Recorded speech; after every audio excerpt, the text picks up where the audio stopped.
Meurin tameron ti pakantayo kuya ko mga timeto na pen rona inanon narkongra ade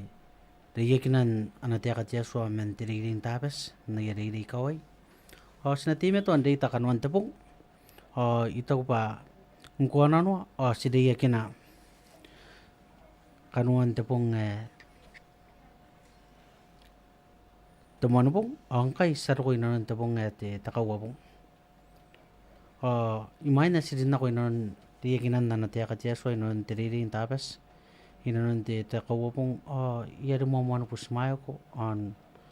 Kameur ko inon tameron ta pakantayo kanta nga patamin tiya so na ron ko tita po na kumenayay ano ko ngarayay on day sira inanon na natia katia so mekan sinakaw kira inanon na ana titataro wadirik sabu berakin tataro tamero atuara sinapoy kumen kahit tau kun tameron ti pakantayo yung kaya kunan mga di kinaparatay nuwayan data inanon nam teka inanon nam diri ada kunang mga diri ni na bentya wayo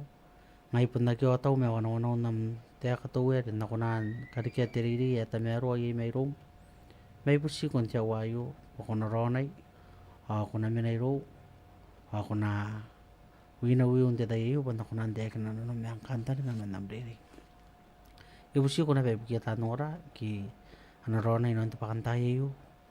usi bo na roni ang tapoy ki amin ay kakokoro kapay nam tek ay kaya natataron kani ko ron Yesu Kristo at ngayaraw ya sa kamaw na kitok amen nda meron de tabo ngayu at takawapong tiriri nda kawapong kanna na koy ra tagutea kana kairan tiyang ki the mind control de ton de ni matangay kairan tiyang ito pa imay na sidin na ko inanon tirongorong ayo ki inanon tiriri ipikin takawapong na yasuna kintitea kairan tiyang ito patuwa na tapay era kinikakawag ganas kau kamuara yang yon rongorong ya kampanay karang inupupura ya pensinan ko ki isinan ko ni kinipes ni kunan kay dira na kontakanta ni nga kairan tiyang ang iya kampanay karang inupupura kay injonap akatayan makan katayan tume to computer kin karawa to computer pa inakuna to computer tume ti omata na tirapakaw apo yena betanda pekaw ya tekinaki tabmen ba akatayan kapunga na to computer kito tapay na pekaw pa inakuna ni pi anayang to omata Jomatan inakunan kadakita yan didi ka atamero or pekaway ka tamero men to computan kito men tapay na pekawan yena betanda pekaw akatayan makuri makaw akatayan ni pirita pa inadi kita pay na pekawan kito tapay na makurian kito to computer pa kang tapay inakunan po ka jomatan na nakangang inakunan nangan jomata katukan orakin tirari adi itangiri apa ekan po ka kimayay oto sikunan kanya na penkatiyan ako idan paka kairan tiyang yon takanta ngay non tiriri non takawapong ade kairan tiyang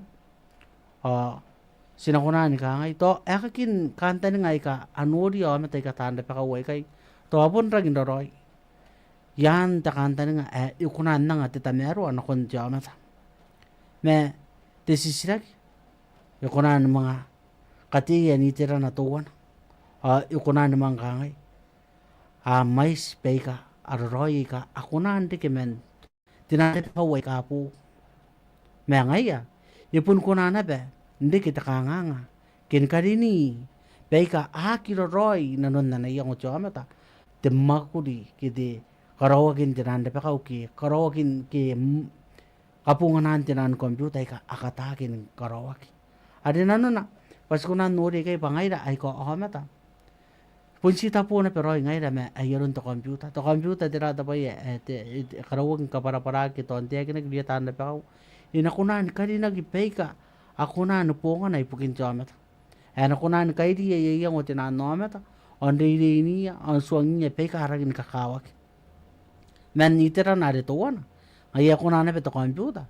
nukunan busmay pay ka kinkarina ki inano na peka kiroroy adi nano na to computer ka sikunan kay na pera yang on titea ka ngay Punsita po na pero ngaira metinan computer. Kita tinan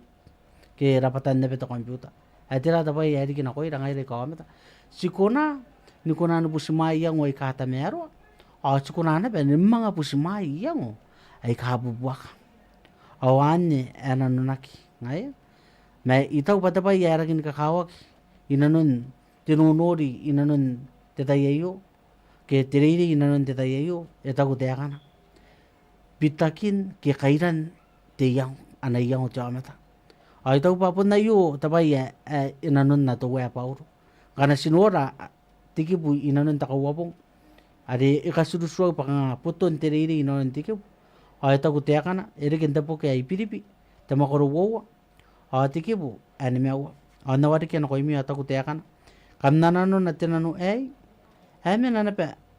inano na Kristo Yesu.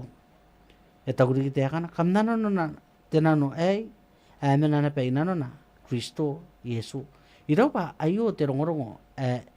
ikatayan nanganira ikay tuwa Paulo. Hindi ngwanano asikataya hindi yakina katukan tekanga nga inanon tiya kadesa. Itaw ba tuwa na tiriri nanon titayayo mga deisira metakanga nanayang tiama tamenano na ari nanon pa iran sudu kay takanga tigi punimen nanayang tiama ta amay nanon awanen nin takanga as kataya nkatime toira ndi yakin na nanon tiriri tapas sayo ay itaw ba ayo tabay tangidia to wa Paulo ay Paulo kataya swangira pasinanano na nanon ni Yesu kataya Paulo nuwota Kristo na koira pasinadia in katoto mayrona away po kinapangka na sinura na peteriri tapos siruya ikaw ay tatayayo Yesu na gintetea kaya nga iritan karawa me onte pa Kristo iroya ipilipi ikorote ada nanon na pa wuwotakin Kristo tayo na kupun ngaya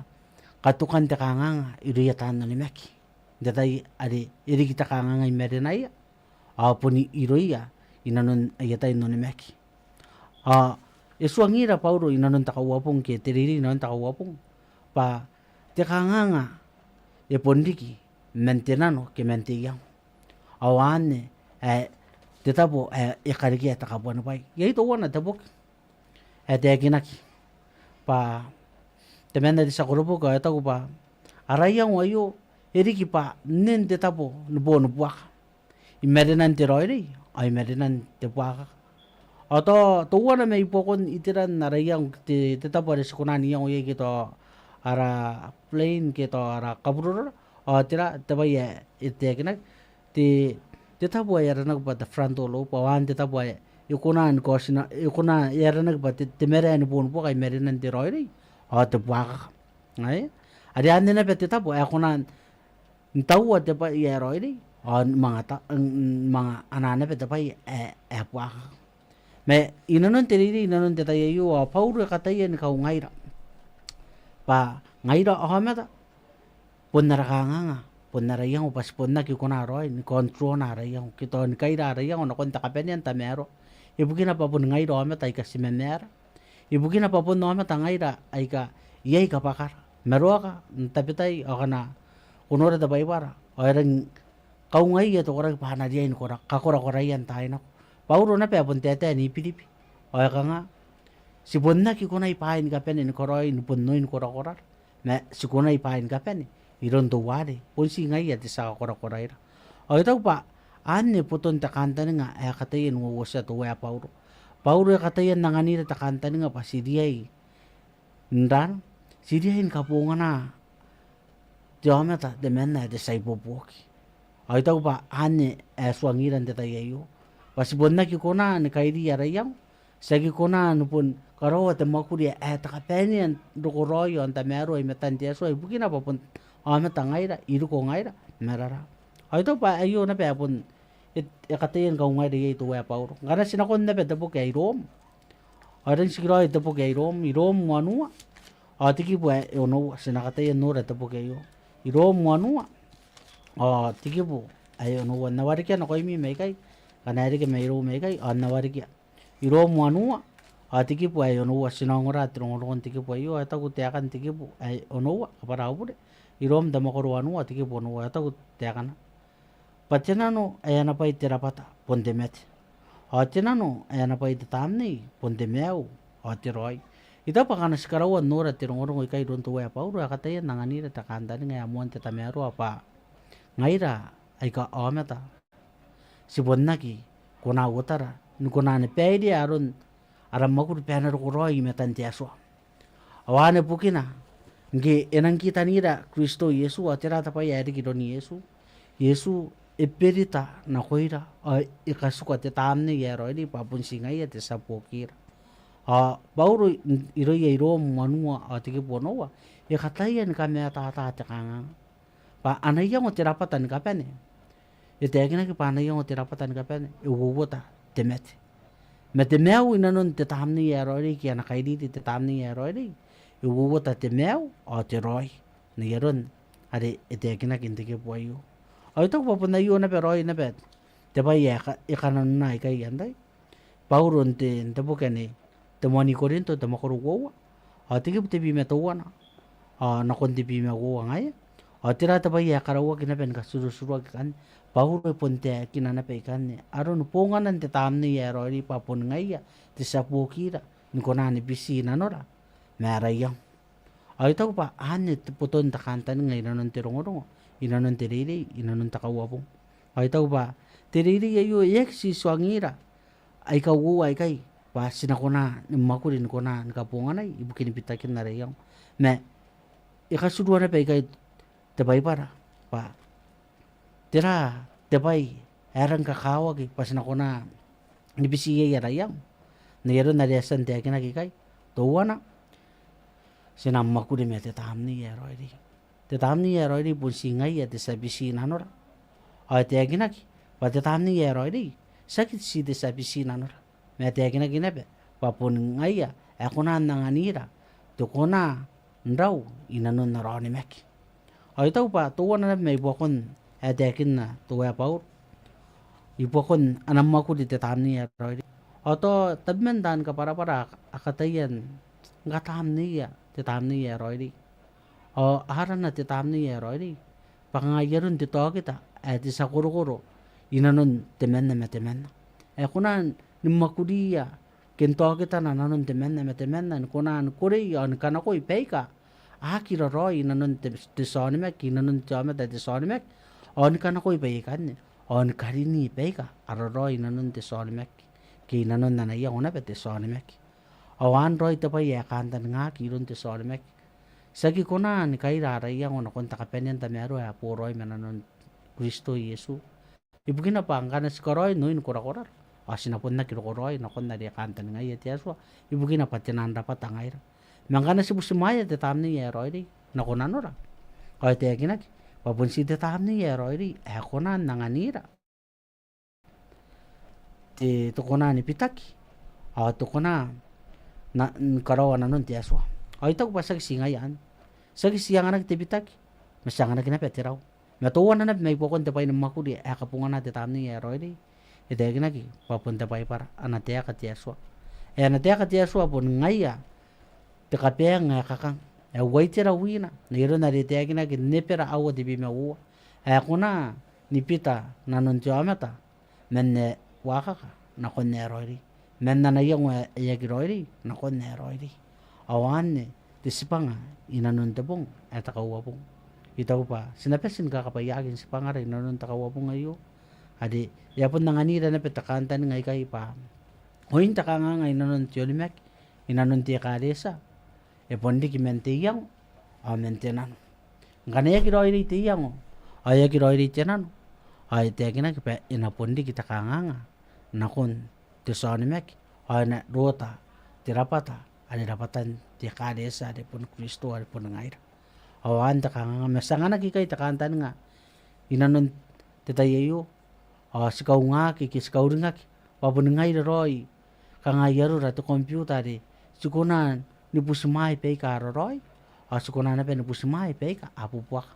ke sukunan ka ngair katan nonimek kay ka punno mata sukunan nori pe ka ati meta rai karoroi sukunan nanay ni mewakini sukunan mga anay pe ka apu pa ka ni mewakini Ada nanu na pa sipon memer. Ay. Sipon na kikuna an kai rara yang ona kon na pon noin nanu rare kanta ngai te so angka naru na passa kadi na te tamni ero di inanon na rayong. Me ite kena ki o ka unga ki kai ron to ya paur pasina nanu na nanu ni Kristo Yesu tera nanu ni Kristo Yesu nanon Kristo Yesu te memen nei te nanu ri nano te tangira te hakoi ngai apene pain ka pene ki wan te tamni ere roidi inanon Kristo wakane pe ka sinadi ni me wakini ni kotaki meri te kina kina be pasiriai ni me wakina tangira nuara kan na te ka te so ata pai para papun na te ka ngai akona ni pisira yei makan na te ka te so ata pai para akona ni pisi meura ngai rai kata tanu bure ai ka sa kokoro roi na kon na kanta nga te so itaw pa yu te ri ya wari ki nan ta kawabong au kanta nga pa na kon tingabong mga sa mga kibera kanon tingabong kanaya papa kita me may don to ya ako nakapaya men teta para ko ngorame yai asina po perakin tataron kay nira tamera watwar ay kay yaray yung umanano rato ya estime to an kan pun kakaroy kista ko pas nakukuriyay sinarawak yay hasta ngidi to ya asa day na beto ya pa ami yung ka pen ko tangi dira pas nakapuroy ra men ko yay po ni mini pe ro ra po kinapa pun ngaira ay ka sagita uroy no pusumay kabarayara pure papun nasim ngai de katana pure kas memer me kura pangkai kukonan de ni dan tetapakan tayo yun kanuan tiriri bukin takawabong arora ni kona ni kaira arayang kon nakeri kita kawai ya ko ngani dan nam de nan takawabong pas nasiki ya kini mewa kina meaw no Kristo Yesu an kanimira metatamni ya roi ada na pai te meaw ati roi nu mewa kina pada kan nan teka am teka retap an mewakin na to ya sa tayo pas pun ka pa kayo nam teka to ya kung ano awari kya